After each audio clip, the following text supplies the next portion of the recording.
Выход оригинального Дума в свое время успел породить множество подражателей, стремящихся повторить успех данной игры.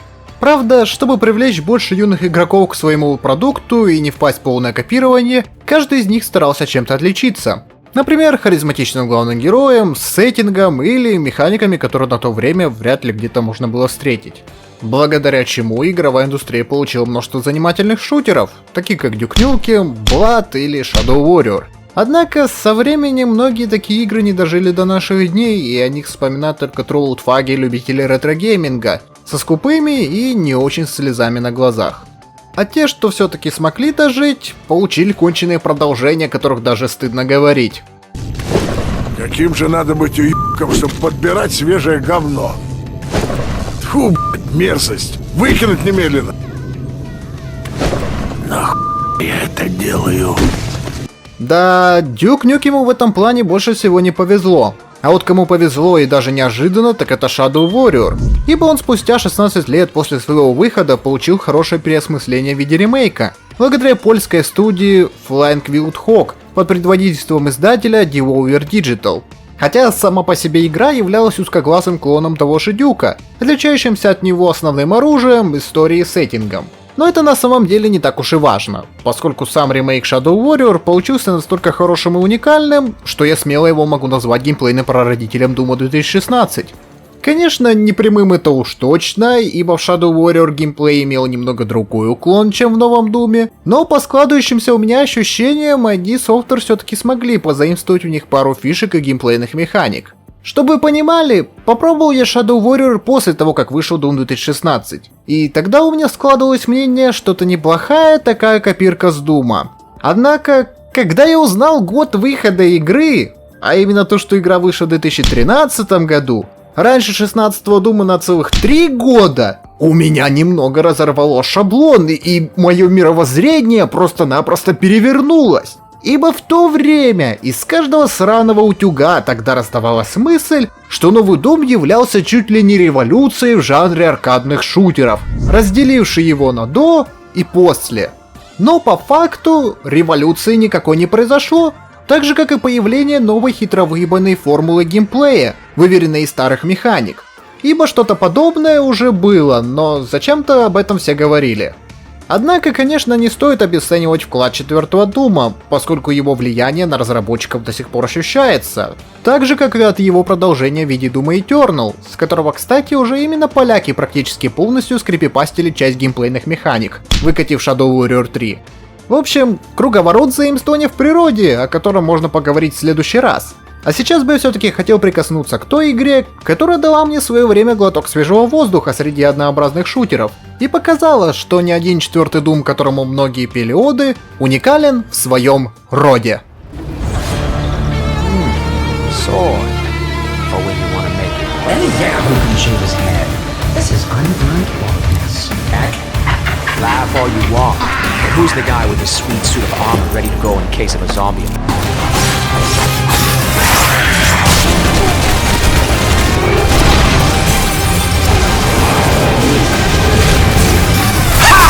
Cowabunga, assholes!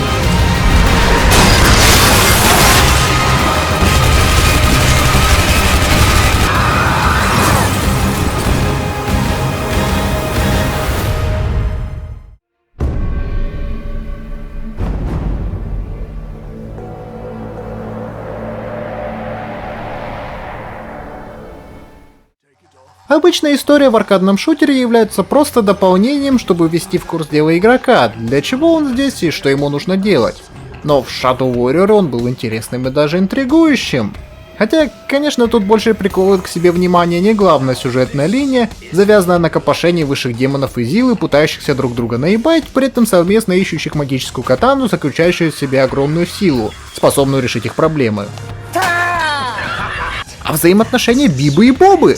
Так как я не знаю, как назвать еще главного героя и его демонического компаньона Ходзи, ибо они могут в любой момент наступившего лютого пиздеца всегда найти время, чтобы подъебать друг друга и пошутить на сиськописечные темы, что, как по мне, это выглядит очень даже интересно.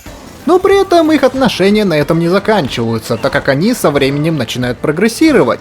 И если в самом начале эти два болвана воспринимаются просто как партнеры, которые в силу сложившихся обстоятельств решили создать не очень приятный между собой союз, проявляя к друг другу брезгливое отношение, то в конце они становятся лучшими друзьями, прошедшими огромный и тяжелый путь.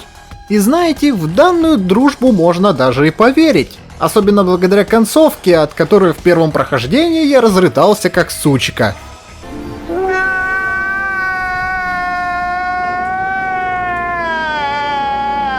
К тому же большая часть повествования и раскрытия лора идет как раз через их постоянное общение, позволяя тем самым сильнее погружаться в этот мир.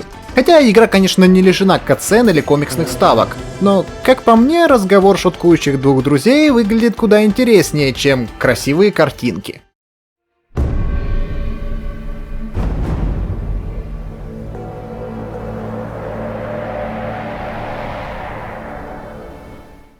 Более-менее проработанная история — это, конечно, хорошо, но так как у нас здесь все-таки аркадный шутер, то геймплей выходит на первое место. И знаете, начало игры на самом деле сложно назвать шутером, поскольку по большей части уклон идет в сторону катаны и постоянного ведения ближнего боя. Нет, конечно же тут пушки тоже присутствуют, однако из-за слабости начального огнестрела и постоянного уклонения противников от выстрелов, проще рубить их катаной, чем бегать по кругу и кое-как выцеливать шустрых противников. Однако в дальнейшем при увеличении количества врагов на арене и появлении более внушительных пушек в арсенале, игровой процесс начинает постепенно смещаться в сторону стрельбы. Но при этом сама по себе катана никуда не уходит, и ты все так же продолжаешь ей махать всякий раз, когда это будет необходимо. И знаете, это вполне себе неплохая формула, завязанная на постоянной смене дальнего и ближнего боя. Ведь обычно в большинстве аркадных шутеров, как только игрок получает свою первую пушку, то он тупо забивает на любое оружие ближнего боя и вспоминает о нем тогда, когда у него заканчиваются патроны. А тут, по сути, такого нет. Ибо механики игры построены таким образом, чтобы игрок постоянно менял оружие и стили ведения боя, благодаря чему возможностей уничтожения противников становится очень много.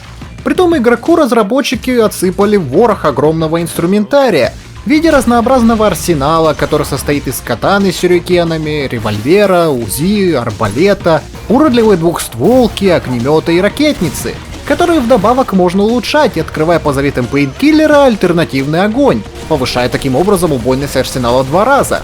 Ну и дополнительно игроку дается возможность, как в оригинале, использовать в качестве оружия органы поверженных демонов, например, как сердце или башку огромного бычары, прибавляя тем самым в боях еще больше эпичности.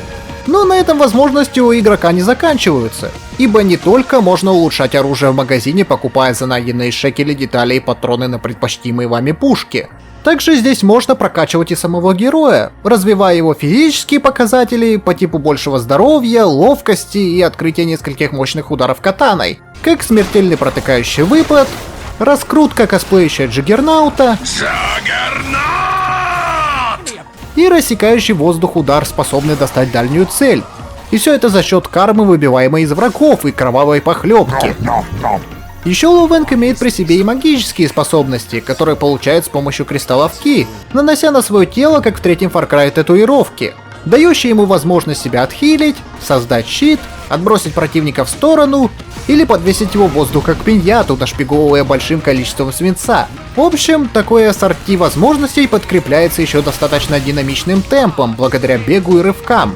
А если включить высокие уровни сложности, то тогда возникает отменный такой бал сатаны, поскольку приходится постоянно бегать по карте как угорелому, меняя оружие и применяя магические способности на врагах. Ибо, как и в любом другом мясном аркадном шутере, их много, и каждый демон требует к себе индивидуального подхода. Вообще мне нравятся в принципе здесь местные противники, поскольку помимо урона они также могут принести множество неприятностей с помощью различных негативных эффектов, такие как замедление со сбиванием равновесия, поджиганием, блокированием удара меча или притягиванием к себе для нанесения удара. Притом, что еще приятно наблюдать, так это то, что после потери конечности демоны не стоят тупо на месте, а продолжают вести активную деятельность, нападая на игрока или убегая от него, либо вовсе заканчивая свои мучения суицидом.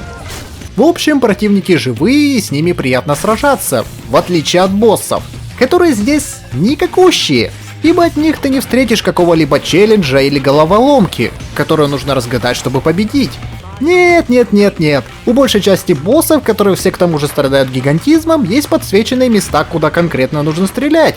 И по сути вся битва с ними сводится к тому, чтобы ты пострелял в слабое место, увернулся и снова пострелял в слабое место. И так до тех пор, пока враг не сляжет. И такие уебищные сражения практически со всеми. Кроме Зилы, так как он, как истинный самурай, бьется с нами раз на раз только на мечах. Что звучит, конечно, круто, но по факту такое лютое говнище, что просто пиздец, ибо мой бой с ним выглядел примерно вот так. Позовите меня, когда это все закончится.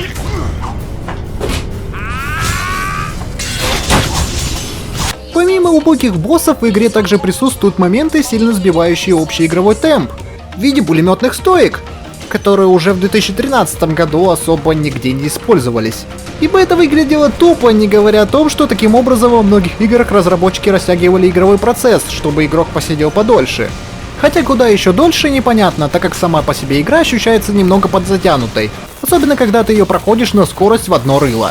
И единственное, что тебя заставляет дальше ее проходить, так это интригующая история, динамичный геймплей, разные локации и постепенное появление новых противников и оружия. В принципе, все. А так, в целом, как и в любом другом аркадном шутере, в игре не хватает каких-либо разнообразных моментов, разбавляющих обстановку. Кроме концовки, где тебе дают убер-катану, с которой весело бегать. Ну а так, в целом, геймплей получился довольно-таки интересным, поскольку механики здесь сделаны грамотно, концентрируя в себе все самое лучшее из предыдущих игр этого жанра.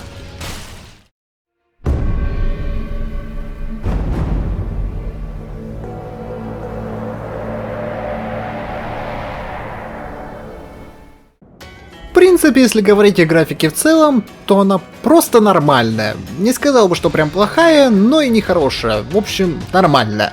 Звезд с неба не хватает.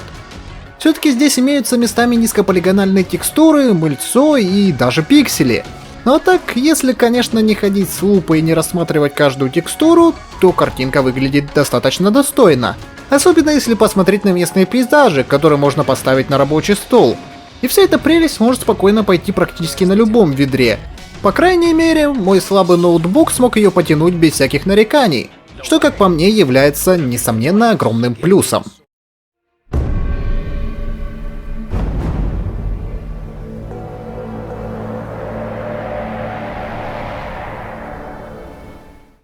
И вот мы подошли к тому, чем сильнее всего игра выделяется, а именно множеством различных отсылок на популярные продукты из массовой культуры. Хотя, конечно, больше всего превалируют отсылки на игры, как более очевидные в виде тех же самых игровых автоматов или плакатов, так и менее, которые можно встретить в фразах Ловенга, китайских печеньях с предсказаниями или в каких-нибудь закутках, как этот. Да, это отсылка к оригинальному Shadow Warrior 1997 года. И таких до Wolfenstein и 4 Дума я нигде еще не встречал. Так что есть тут над чем подумать.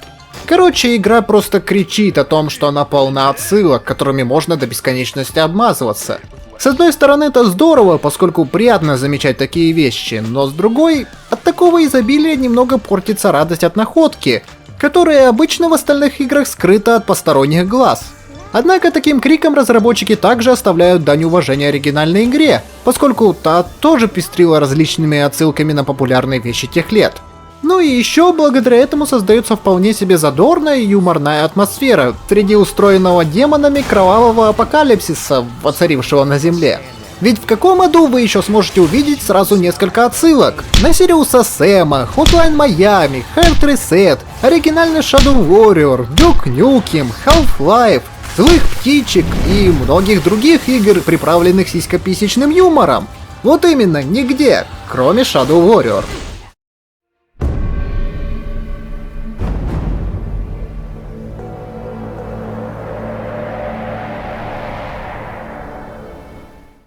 По итогу, можно сказать то, что Shadow Warrior вышел достаточно хорошим продуктом, благодаря динамичному геймплею, юмору и какой-никакой интересной истории в аркадном-то шутере. И знаете, данную игру по-своему можно было бы тоже назвать новатором, так же как и Doom 2016.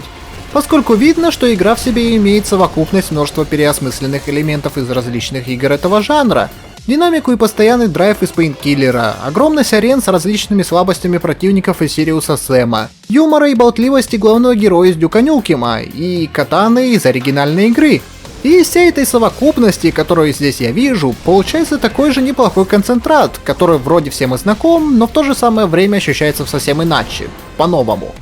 Правда, становится немного обидно за эту игру, поскольку на нее особо никто толком, как по мне, не обратил должного внимания. Чтобы вы понимали, на том же самом ютубе большинство обзоров на эту игру выходили 5-6 лет назад, то есть в год выхода этой игры. Притом, ее разбирали достаточно поверхностно, всего за 5 минут максимум. Хотя здесь множество любопытных и интересных элементов, которые многих могли бы заинтересовать. Конечно, я понимаю, что эта игра не идеальная и имеет в себе множество косяков, как и любая другая игра в принципе. Однако у нее был потенциал стать в дальнейшем успешной, только этот потенциал разработчики благополучно слили, выпустив не до Borderlands, не до RPG в виде второй части и недавно вышедшей третьей, копирующей механики из Doom Eternal. Хотя у меня складывается ощущение, что они эти продолжения уже делали на отъебись, поскольку в конце первой части по сути не было никакой открытой концовки и намека на продолжение, то есть это была уже полностью законченная игра. Ну, по крайней мере, данный потенциал заметили ID Software и внедрили его в Doom 4. Можете, конечно, написать в комментариях свои возражения, однако я не вижу ничего ужасного в том, что одни разработчики могли позаимствовать что-нибудь у других, поскольку игровая индустрия на этом и строится.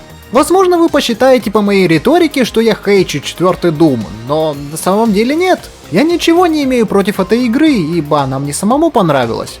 А вот как раз его пиар не очень. Поскольку эти истории про революцию, разделение жанра и прочее являлись, как по мне, полным бредом. Но это чисто мои заморочки, на которые не стоит обращать внимание, так как это видео все-таки посвящено Shadow Warrior, игре, которую я могу смело порекомендовать всем, даже любителям Дума. Думаю, она вам сможет зайти. Ну а что насчет ваших предложений в комментариях, то я о них помню, и после этого видео начну сразу исполнять ваши пожелания. Конечно, после того, как поиграю пару каток в дотке. Ну а пока я с вами здесь буду прощаться. Подписывайтесь на канал, ставьте лайки, оставляйте комментарии, что думаете по этому поводу. Всем удачи и до скорых встреч!